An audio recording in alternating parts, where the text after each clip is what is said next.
اعوذ باللہ من الشیطان الرجیم، بسم اللہ الرحمن الرحیم۔ اصل میں ہم نے کل یہ بھی صدقات کے بارے میں اللہ کا جو حکم تھا آیت نمبر 73 میں کہ خبردار رہو اور صدقات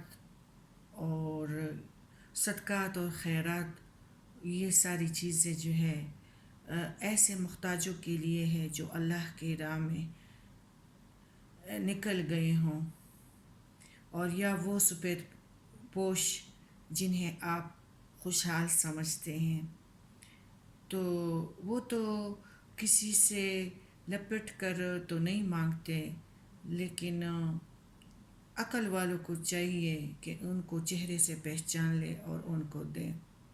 ابھی سوال کرنے کے لیے، یعنی جو لوگوں کو قصداً پاؤں ہاتھ ان کے صحیح ہوتے ہیں اور سوال کرتے ہیں، تو ان کے بارے میں بات کرتے ہیں۔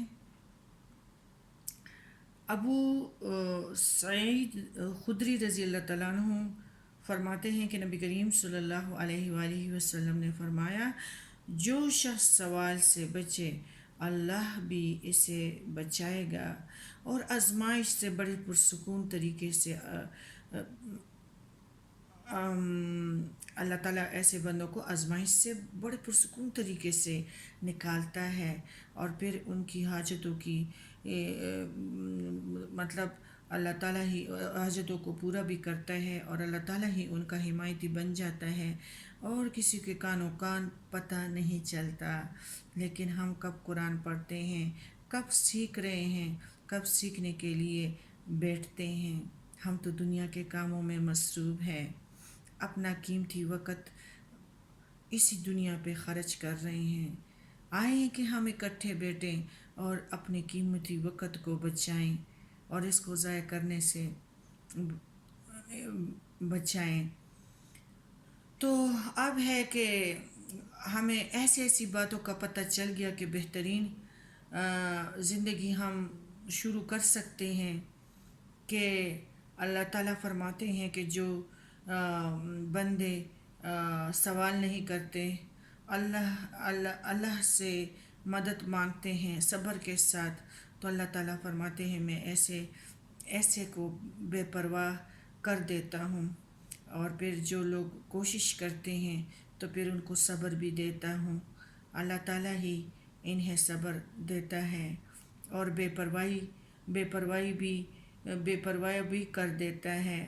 اللہ تعالیٰ ایسے لوگوں کو بے پرواہ کرتا ہے، اور بڑے آہستہ سے اور بڑے طریقے سے ان کو آزمائشوں سے نکال لیتا ہے، اور ان پہ اپنے رحمتوں کا بارش پھر شروع کر دیتا ہے، اور ان کو آگے سے پیچھے سے اور اوپر سے اور نیچے سے عطا کرتا ہے۔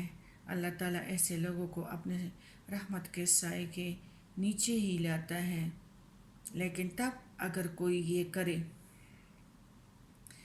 نبی کریم صلی اللہ علیہ وآلہ وسلم نے بھی فرمایا، جو شخص سوال سے بچے اللہ بھی اسے بچائے گا، اور جو کوئی دنیا سے بے پرواہی کرے گا اللہ اسے بے پرواہ کر دے گا، اور جو کوئی کوشش سے صبر کرے گا اللہ بھی اسے صبر دے گا۔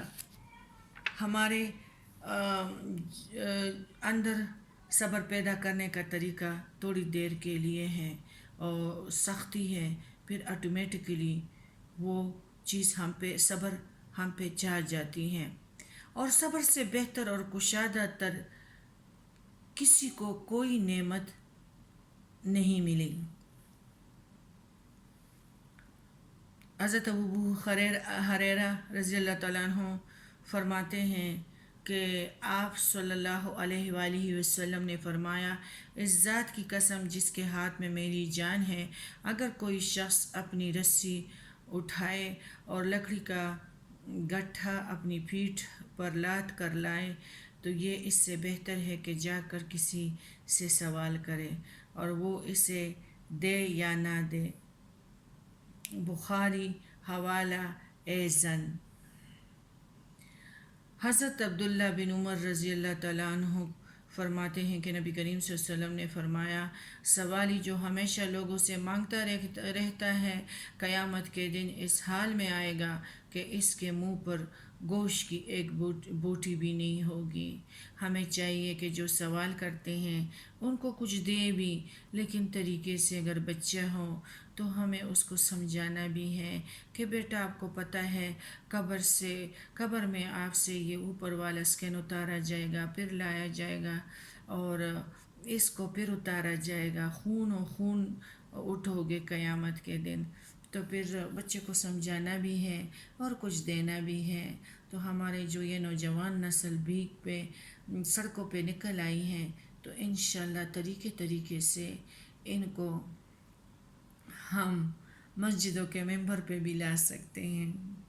انشاءاللہ تربیت کی ضرورت ہے، ہم لوگ ہی کریں گے نا۔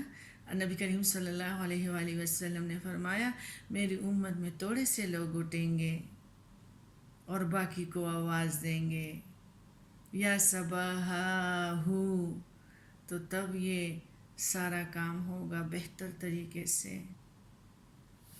حضرت عبداللہ بن عمر رضی اللہ تعالیٰ عنہ فرماتے ہیں، نبی کریم صلی اللہ علیہ وآلہ وسلم لوگوں کو ممبر پر صدقہ اور سوال سے بچنے کے لیے خطبہ دے رہے تھے۔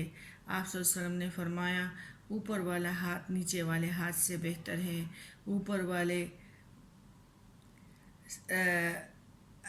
ہمارے حضرت ابو ہریرہ فرماتے ہیں کہ نبی کریم صلی اللہ علیہ وسلم نے فرمایا، جو شخص اپنا مال بڑھانے کے لیے لوگوں سے سوال کرتا ہے وہ آگ کے انگارے مانگ رہا ہے۔ اب چاہے تو وہ کم کرے یا زیادہ اکٹھے کر لے۔ مسلم کتاب الزکوٰۃ۔ حضرت انس رضی اللہ تعالیٰ عنہ فرماتے ہیں کہ ایک انصاری نے نبی کریم صلی اللہ علیہ وسلم کے پاس آ کر سوال کیا۔ ہمارے پیارے نبی کریم صلی اللہ علیہ وآلہ وسلم نے اس سے پوچھا، تمہارے گھر میں کوئی چیز ہے؟ وہ کہنے لگا، ہاں، ایک ٹاٹ اور ایک پیالہ ہے۔ آپ صلی اللہ علیہ وآلہ وسلم نے فرمایا، وہ دونوں چیزیں میرے پاس لے آؤ۔ وہ لے آیا۔ آپ صلی اللہ علیہ وسلم نے ان کو ہاتھ میں لے کر فرمایا، کوئی ان دونوں چیزوں کو خریدتا ہے؟ ایک آدمی نے کہا، میں 1 درہم میں لیتا ہوں۔ آپ صلی اللہ علیہ وآلہ وسلم نے فرمایا، 1 درہم سے زیادہ کون دیتا ہے؟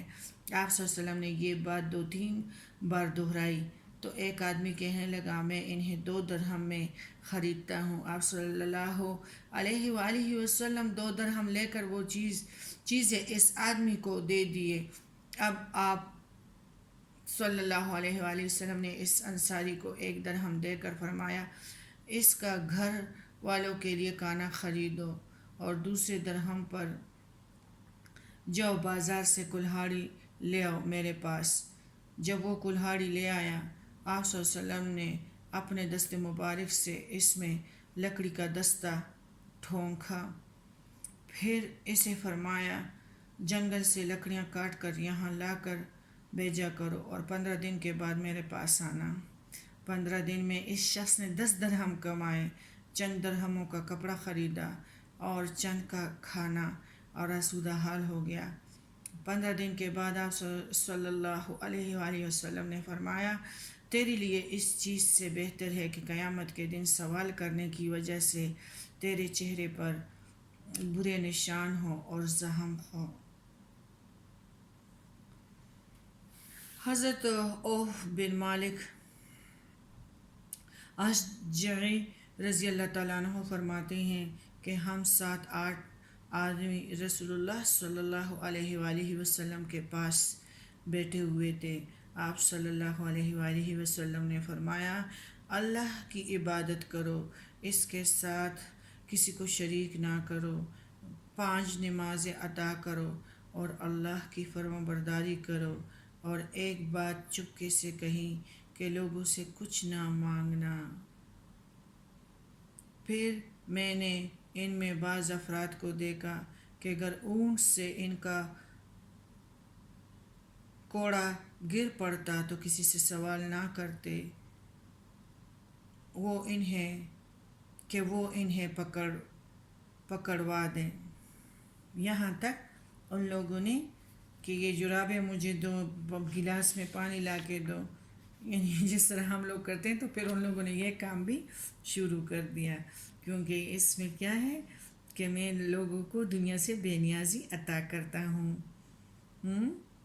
اور اللہ تعالیٰ یعنی ان کو بے پرواہ کر دیتا ہے، اور جو بندہ تھوڑا سا کوشش کرے تو پھر صبر بھی دیتا ہے، طاقت بھی دیتا ہے، آزمائش سے بڑے آرام سے گزار لیتا ہے۔ اللہ ایسے لوگوں کو صبر دیتا ہے۔